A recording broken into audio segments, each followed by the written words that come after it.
Bonjour les ouvrières du Seigneur. Alors aujourd'hui, on va lire ensemble Jean 16, les versets 4 à 16. Qu'est-ce qui se passe? Jésus est en train d'annoncer à ses disciples qu'ils vont traverser des périodes vraiment très compliquées, très dures, qu'ils vont même être persécutés. Jésus les prévient de la haine dont ils seront les objets de la part du monde. Il leur explique comment le monde va les traiter en croyant même être agréables à Dieu. Jésus dit, ils vous excluront des synagogues, même l'heure vient que quiconque vous tuera pensera rendre service à Dieu. Jésus souligne un peu plus loin qu'ils feront ces choses parce qu'ils n'ont connu ni le Père ni moi. Il leur dit ces choses que lorsque ces événements arrivent, qu'ils n'aient pas peur, que les disciples ne soient pas troublés. Un peu plus loin, Jésus annonce à ses disciples que son heure est venue de les quitter afin qu'ils retournent auprès du Père Céleste. Jésus dit, toutefois, je vous dis la vérité, il vous est avantageux que moi je m'en aille, car si je reste, le défenseur ne viendra pas vers vous. Le défenseur dont il parle, la personne dont il parle, est le Saint-Esprit. Jésus dit que le Saint-Esprit convainc le monde du péché, de la justice et du jugement.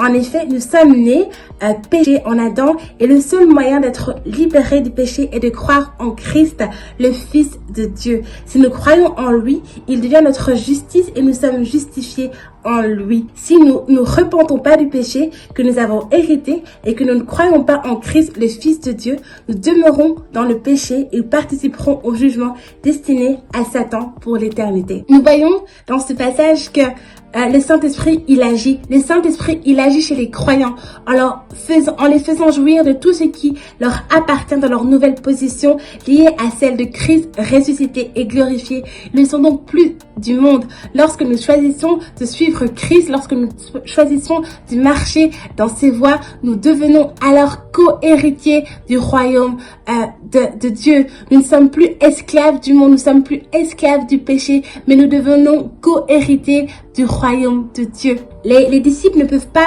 tout comprendre de ce que Jésus était en train de leur dire, de ce que Jésus était en train de leur annoncer, mais c'est l'Esprit de Dieu qui leur communiquera en fait et qui les rendra capables de comprendre tout ce qui découlera pour eux de l'œuvre de Christ.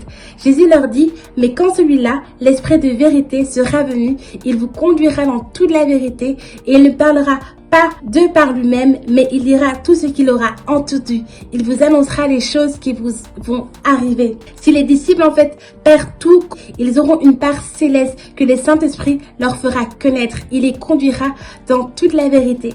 Le monde gît dans l'erreur. Il ne peut connaître les choses telles qu'elles sont aux yeux de Dieu, mais les disciples seront dirigés dans toute la vérité découlant de l'œuvre de Christ. Alors, nous voyons dans ce passage, en fait, que Christ est en train d'annoncer à ses disciples qu'ils vont vivre des moments très très compliqués, qu'ils vont même être persécutés à cause de leur foi, mais qu'ils doivent pas perdre courage, que le Saint-Esprit est avec eux, ce défenseur.